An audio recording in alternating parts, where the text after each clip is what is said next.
My dear one, what unfolds here continues the same movement that has already begun in your life. This is not a separate moment, but another step in the process that has been quietly advancing around you. There were times when it seemed like progress was invisible, yet important pieces were already being arranged in your favor. What felt like waiting was preparation, and what appeared uncertain was being carefully aligned. These words carry forward everything that has already been spoken into your spirit. They deepen the understanding of what is happening and strengthen the direction that is opening before you. So remain attentive and receive what follows with steady faith. This is not a restart. It is the continuation of the breakthrough that has already begun unfolding in your life. Want to address through you, near people whose experiences overlap in particular ways with yours, near situations in which the understanding you carry is precisely what is needed and could not be provided by someone whose path has been different.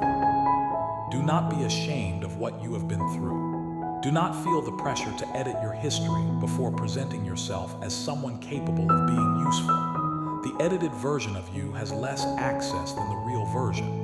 The polished, difficulty-free version of you can only reach the polished, difficulty-free version of others, which is a smaller territory than it might appear. The real version of you, the one who has been through actual things and carries the actual knowing that actual experience produces, can reach into the actual places where people are living their actual struggles. That access is not incidental, it is built.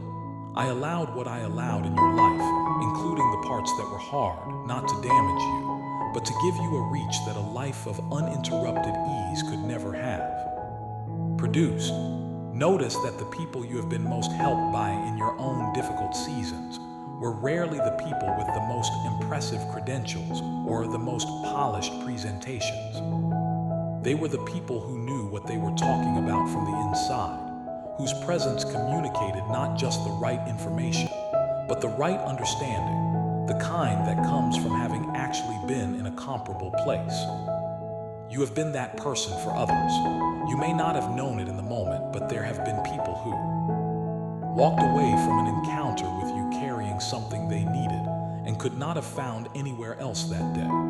That is not an accident of personality or good fortune. That is the intention meeting, the moment it was built for.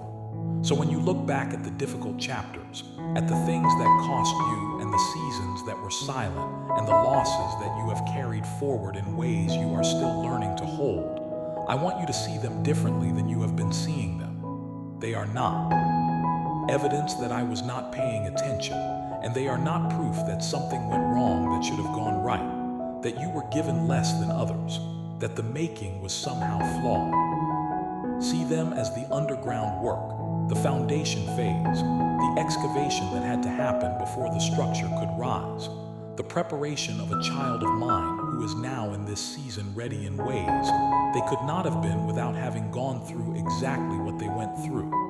Because the structure is rising, it is visible now in ways it was not visible before. Perhaps not to everyone, and perhaps not in ways that make headlines, but in ways that matter. In the particular places where your distinct life intersects with the individual lives of the people around you. Something is being built that is real and solid and grounded in the kind of deep foundation that only difficulty produces. That is not a consolation prize. That is the point. And I want you to know it as a point, not as something to settle for. Now let us look at the specifics beyond the broad strokes, beyond the general assurance that you have gifts and a purpose which, though true, can become something that a soul nods at without really receiving, because it sounds like something said to everyone. I want to look at what is particular to you, the concrete, precise things I placed in you that are genuinely unlike what I placed in anyone else, because the contribution I have planned you for is not a category assignment. It is not a general job description that multiple individuals could fill interchangeably. It is a distinct role that fits a unique human being, and you are that one. One of the things that makes this difficult to receive is that the most significant gifts are often the ones that feel most ordinary to their carrier. Someone who is naturally excellent at something tends not to experience that excellence as exceptional. They experience it as just how they function, just how they process the world, just how they move through situations, and because they have always done it. This way, they have no reference point for understanding how different it looks from the outside, how much it costs people who do not have that natural capacity, how rare it actually is in the combination, and degree in which it shows up in them uniquely. This is part of why I want to speak to you about your particular gifts, rather than leaving you to identify them on your own, because the identification process is complicated by familiarity. What you are most equipped with is what you are most blind to. Not because you are careless or unaware, but because profound familiarity tends to produce invisibility. The fish does not notice the water. The one who has always been the one who holds things together under pressure does not recognize that capacity as exceptional, because from the inside it does not feel exceptional. It feels like just doing what needs to be done. The individual who has always been able to see clearly into the emotional landscape of a room does not think of that as a rare gift because they have never experienced the world without it. It is just how the world looks to them. So when I point toward these distinct gifts, I am not only nomming them for the first time. Often I am nomming things you already do, things you have done so consistently and naturally that you have never registered them as gifts. I am just asking you to look at them with fresh eyes, to consider what the room looks like to someone who does not have what you have, to feel for a moment the real weight of what you carry. There is something you do that others notice, but you have long since stopped registering as remarkable. You have done it so consistently, so naturally, so effortlessly that it has become invisible to you through sheer familiarity. It is just how you function, just how you move through situations, just how you engage with people when they need something and you happen to be near. But I want to draw your attention back to it deliberately, because what you experience as ordinary functioning is from the outside anything but ordinary. What you give without thinking about giving it is something that many people spend their whole lives wishing they could find. Perhaps it is the quality of your attention when someone is speaking to you. I do not mean attention in the surface sense. The face arranged to convey that you are listening while the mind is elsewhere. The real thing, the quality of attention that makes a human being feel genuinely heard for perhaps the first time in a long time. The way you move toward what is being said, rather than processing it from behind the glass of your own waiting response. The way your questions, when you ask them, make clear that you actually heard what was said and are following the thread of it rather than redirecting to something you had already decided to say. You know what the alternative feels like. You have had conversations with people who were technically present and actually elsewhere, whose eyes moved around while you were speaking, whose responses made clear they had been composing their answer while you were still talking.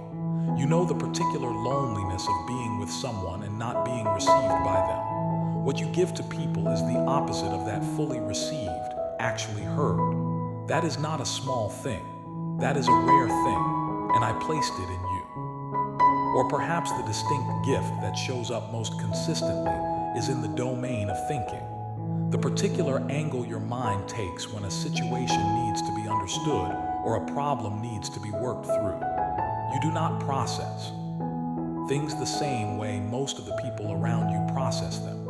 You come at situations from a direction that was not obvious to the room before you entered it. You follow a thread that others did not see to follow, and what was apparently stuck becomes navigable because of how your unique mind moved through it. You have probably had the experience of saying something that seemed straightforward to you, the next obvious step in a line of reasoning, only to watch the other individual's face register genuine surprise, as though you had revealed something they would not have found on their own. That gap between what seems obvious to you and what seems reveling to the people around you is the gap where your contribution lives.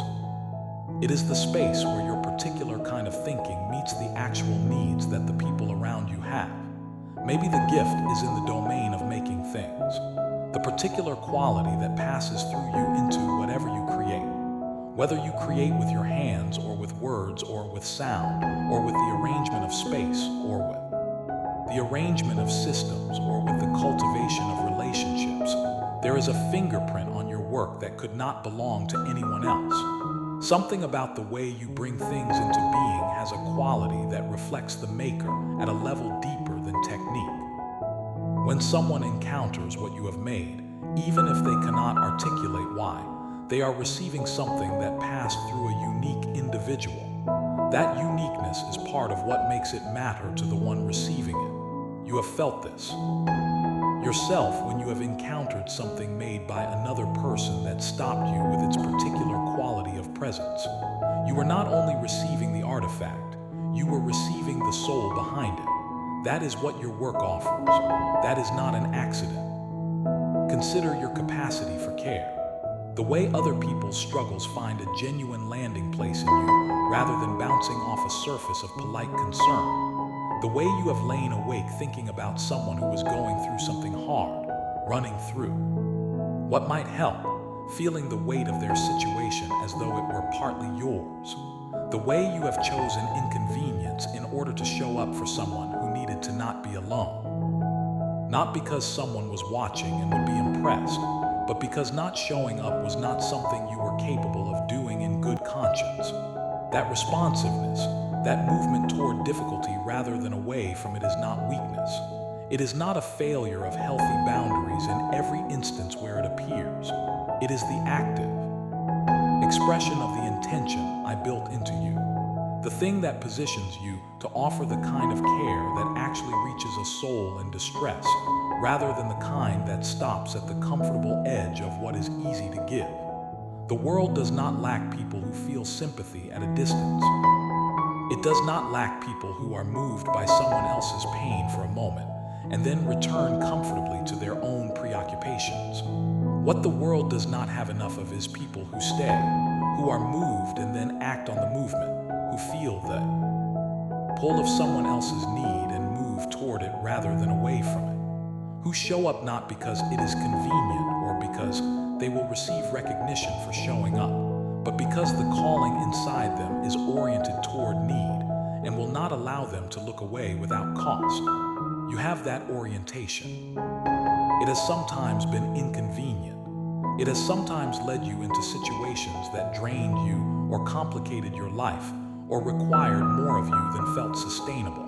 Learning to care with wisdom and boundaries is a real and ongoing process, and I'm not asking you to abandon it.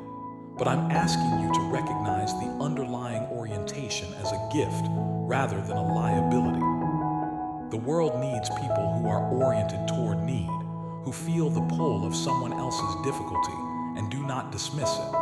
The particular expression of that in your life is yours to calibrate and protect. The orientation itself is not something to apologize for. It is something I built in deliberately. It belongs to the blueprint. Perhaps the exact shape of your gift is precision, the ability to look at a complicated, overwhelming situation and identify with unusual clarity what actually matters, what the actual core of the issue is, where the real decision point lies beneath the layers of anxiety and noise that have made everything feel equally urgent. You can do that for people when they cannot do it for themselves, when they are too close to the situation to see it clearly, when the overwhelm has scrambled their ability to sort what is essential from what is secondary. Or perhaps it is patience, the distinct quality of remaining genuinely present with someone who needs more time than most people are willing to give them, who needs the same thing explained in 3 different ways before it settles, who is moving at a pace that could easily be experienced as frustrating, but that you are capable of meeting without performing patience, because actual patience for this particular kind of thing is built into you. Patience, like that, communicates something profound to its recipient. It communicates that they are worth waiting for, that their particular pace of movement is not a problem to be managed, that they are not behind. That is a message many people have never fully received, and you are capable of delivering it without words simply by the quality of your staying. Now, here is something I want you to see about all the specific gifts I have been pointing toward. Whatever the particular ones are that I built into you, notice that they are directional. They move outward. They show up not in isolation, but in the context of relationship, in the presence of other people, in the proximity of other people's needs. You were not made to operate in a sealed room with your gifts pointing inward at yourself. You were crafted for encounter, but the precise irreplaceable thing that happens when who you are meets who someone else is, and what you carry meets what they need. And the result is something that could not have been produced by any other combination of people. The calling on your life is fundamentally relational. It lives in connection. It functions in the space between you and the particular people I have placed around you. And here is the thing I need you to understand about these gifts. This particular thing I most need you to hear clearly. They do not require scale to be valid. They do not need an audience to count. The quality of attention you give someone does not become more valuable when it is given to 1,000 people simultaneously instead of one soul at a time. The care that shows up in the exact moment when someone is falling apart in the kitchen is not a lesser version of the care that shows up on a platform with cameras. The problem solving that happens in a conversation between two people is not inferior to the problem solving that happens in a boardroom. The gift is not made more real by the size of the room. The gift is the gift in every room where it is given. The calling on your life does not begin when you finally reach the right platform. It is already operational. It has been meeting needs for years that you have not fully registered as needs being met. Because when something comes so naturally to you, you tend not to register the impact. You tend to see what you gave as the ordinary contribution of an ordinary person doing a normal thing. But the person on the receiving end did not experience it that way. The individual who felt genuinely heard by you in that conversation 3 years ago still remembers it. The one whose problem you helped. Type Amen if you believe in God.